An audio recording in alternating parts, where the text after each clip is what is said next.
Before I started going to the gym, life felt like a monotonous routine. I'd wake up, get dressed, do my job, come home, and go through the motions with my husband. There was nothing exciting about it anymore. The spark in our marriage had long faded. We still had our moments, but they were rare, and even then, it felt more like a chore than a connection. It wasn't that I didn't love him, it was more like I'd grown numb. The passion we once shared had dissolved, leaving behind a friendship of sorts, a comfortable but stale bond. The worst part was knowing that deep down, he probably felt the same. I didn't want to admit it, but we were stuck in a cycle of emptiness, and the longer it went on, the harder it became to imagine things ever changing. I needed something for myself, a way to feel alive again. A friend of mine had been raving about the gym, so I thought, why not? It wasn't about weight loss or fitness goals for me. It was about reclaiming a sense of purpose, feeling something again. The idea of being around strangers, having an hour each day to focus solely on myself, seemed like a refreshing escape from the stagnant life I had come to know. Walking into that gym was a different world. There was an energy there, an undeniable buzz that I hadn't felt in so long. The sweat, the intensity, the rhythm of everyone working towards their own personal goals. It was something I hadn't experienced in my daily routine. I was intimidated at first, unsure if I could keep up with the crowd, but as time passed, it became clear. I was there for me, and no one else mattered. I didn't even care what anyone thought of me. Then I met him. He was the instructor. Handsome, confident, and incredibly fit. His eyes had this magnetic quality to them, as if they could see right through me. At first, our interactions were purely professional. He would correct my form, offer encouragement, and show me different exercises. But something in the way he spoke to me, his voice steady, his presence calm yet commanding, started to stir something deep inside. I couldn't put my finger on it at first. Maybe it was the attention, the way he seemed to notice me in a way that felt different from how my husband had for months. Maybe it was the way he made me feel capable and strong, something that had been missing from my life. I noticed the small things, the lingering looks, the way he seemed to keep an eye on me more than the others. I wasn't used to being the one to catch someone's attention like that, not in the way he looked at me. It was subtle at first, and I convinced myself that it meant nothing. But as time went on, I couldn't ignore the fluttering in my chest every time we interacted. It was a strange feeling, one I hadn't felt in years. I knew this was a dangerous path to tread. Nothing had happened, not yet, but I could feel the tension building between us. I'd catch myself thinking about him when I wasn't at the gym, wondering what he was doing, what he thought of me. I didn't want to feel this way. It was wrong, but I couldn't stop it. I told myself it was just a harmless crush, something fleeting that would fade once I focused more on my workouts and less on him. But deep down, I knew I was lying to myself. Something inside me wanted more. I wanted to feel that spark again, to feel desired and wanted. I wanted to feel alive. What was worse was that I was beginning to wonder if I would get that feeling from him, something that had been so absent from my marriage for so long. It was terrifying to even think about, but at the same time, it felt like the only thing that had the power to break the numbness that had taken over my life. The more I saw him, the more I realized how much I craved his attention. He wasn't just a trainer, he was someone who noticed me, saw me in a way that felt thrilling. The gym was no longer just a place for physical activity. It was where I felt like someone again, and I wasn't sure how much longer I could keep pretending that I didn't enjoy it. I didn't know where this path would lead, but I was starting to wonder if I was ready to take that step, if it was even something I could avoid anymore. The first time he complimented me, I brushed it off as nothing more than a professional gesture. He'd said I had great form, that I was stronger than I looked. It was innocent, but there was something in his tone that made me pause. His voice lingered in the air longer than necessary, and I caught a glimmer of something in his eyes, something more than just the usual praise you'd expect from a trainer. For a brief moment, I wondered if I was imagining it, but the thought was gone just as quickly as it came. I had no reason to think anything was there, no reason to believe he saw me as anything more than just another client. Still, the compliment stayed with me. The second time it happened, I felt it. The subtle but unmistakable shift. During a cool-down session, he positioned himself a little closer than usual, his fingers lightly brushing my shoulder as he adjusted my posture. It was nothing really, just a touch, but it felt different. His hand was warm, his presence too close, and my body responded before my mind could catch up. I felt my breath catch in my throat, my heart beating faster than it had in ages.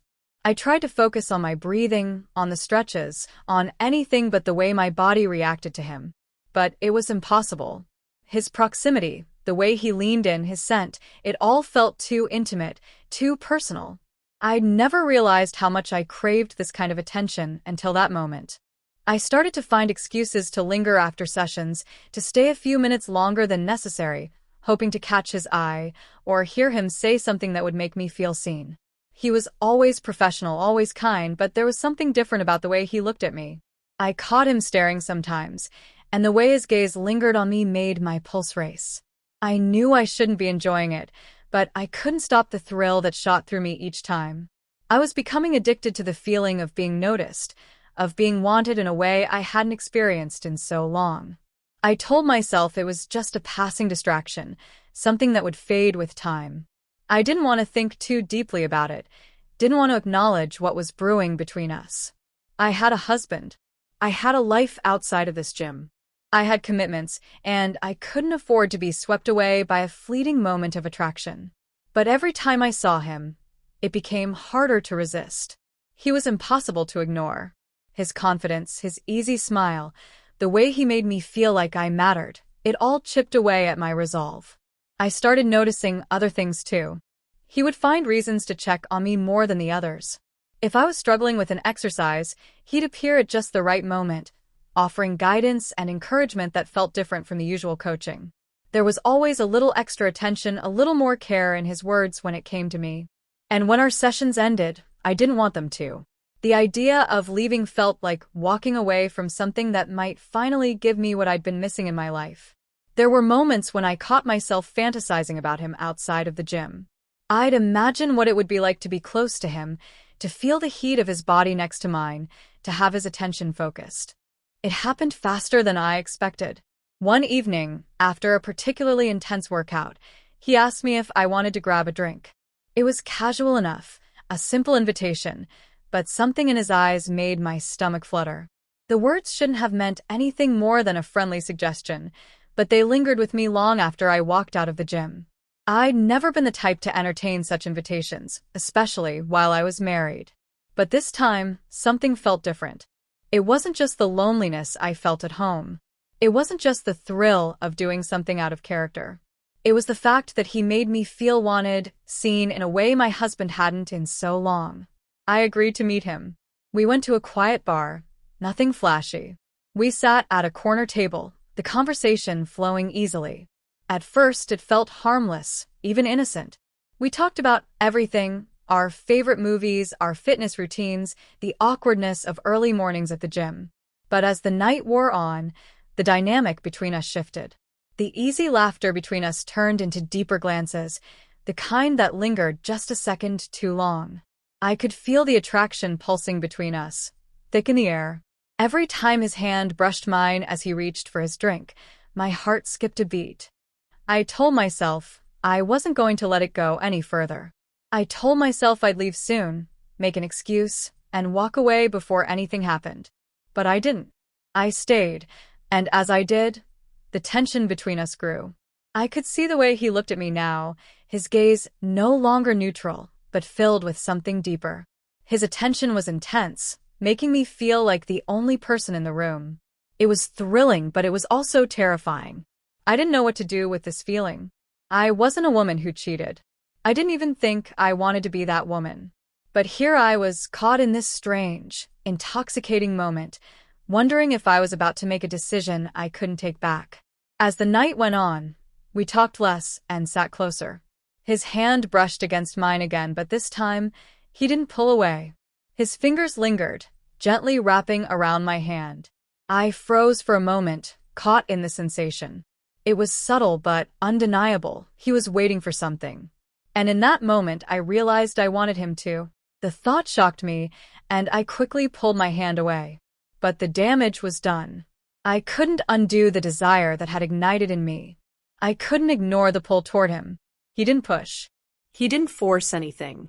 But I could feel the way he was reading me, understanding my hesitation, and yet knowing that I was giving in, bit by bit. I had convinced myself that I was still in control, but I wasn't. My body was betraying me. The longing was building, stronger than the guilt that whispered at the back of my mind. I could tell myself all I wanted, that this wasn't right, that I shouldn't be here, but the truth was I wanted it. Eventually, he leaned in closer, his lips near my ear as he whispered something so soft that I could barely hear it over the low hum of the bar. He was asking if I wanted to leave. I froze. There it was. The moment I had been dreading, the moment I knew would come. I should have said no. I should have stood up, walked out, and gone home. But I didn't. The moment he kissed me, I felt the world shift. The kiss was slow, gentle, but there was an undeniable hunger in it. My heart raced as I felt the heat of his mouth against mine. I could taste the alcohol on his lips, but more than that, I could taste the forbidden. It was wrong. I knew it was wrong. But in that instant, it didn't matter.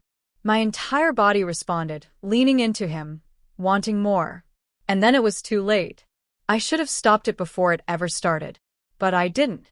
It felt too good, too real, too raw. I had never felt so alive, so desired. The guilt, the shame, they didn't stand a chance against the overwhelming rush of desire that coursed through me. I wasn't thinking about my husband, about the life I'd built. All I could think about was the feeling of him, his touch, his kiss. For the first time in so long, I felt seen. I felt like I mattered. As we left the bar and headed toward his car, my mind raced. This was happening. I was about to cross a line I couldn't uncross. But despite the panic beginning to creep in, there was a part of me that didn't care. I had made my choice. In that moment, I wasn't a wife. I wasn't a mother. I was just a woman, with desires of her own, caught in something that felt too powerful to stop. I wasn't sure where this would lead, but I knew one thing for certain. It was already too late to turn back. The next few days were a blur. I couldn't focus. Every time I closed my eyes, I saw him, his lips, his hands, the way his body pressed against mine. I tried to convince myself it was a mistake, a fleeting moment of weakness. I told myself I didn't want to be that person, the kind of woman who betrayed her marriage. But as much as I tried to block it out, the feeling of his touch lingered, and the guilt was only making it worse. I couldn't escape it. I kept replaying that night in my head, over and over again. The kiss. The way his touch had ignited something inside of me that I hadn't felt in years. It wasn't just the physical act, it was the emotional connection that came with it. For the first time in a long time, I felt wanted. I felt like someone saw me, really saw me. I hadn't felt that way in my marriage in so long. My husband and I had become distant, living parallel lives, and now, here I was, caught up in something that should have never happened. The guilt was crushing. I kept asking myself why I had done it. Was it because I was unhappy with my marriage? Was I just looking for something, anything, to fill the emptiness I had been carrying for so long? Or was it simply because I wanted to feel alive again, to feel desired? I didn't have an answer. But the fact that I didn't regret it scared me more than anything else.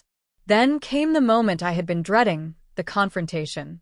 I didn't know how it happened, but my husband had found out.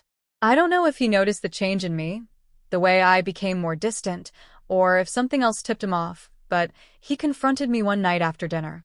The moment he asked if something was going on, I knew it was over. There was no turning back. My heart sank as I tried to lie, tried to cover up the truth, but the words wouldn't come.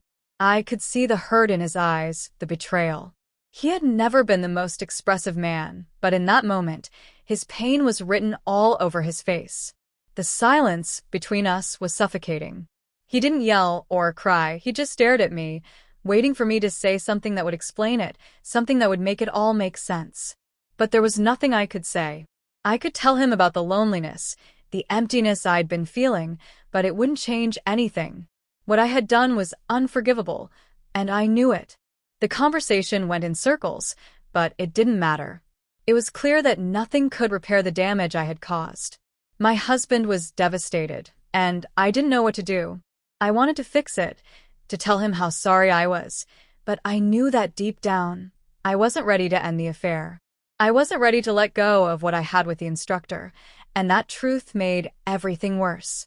I couldn't reconcile my feelings for him with the guilt I felt for my husband. The weight of it was too much. As the days went on, the tension between my husband and me grew unbearable. We barely spoke. The love that once existed between us felt like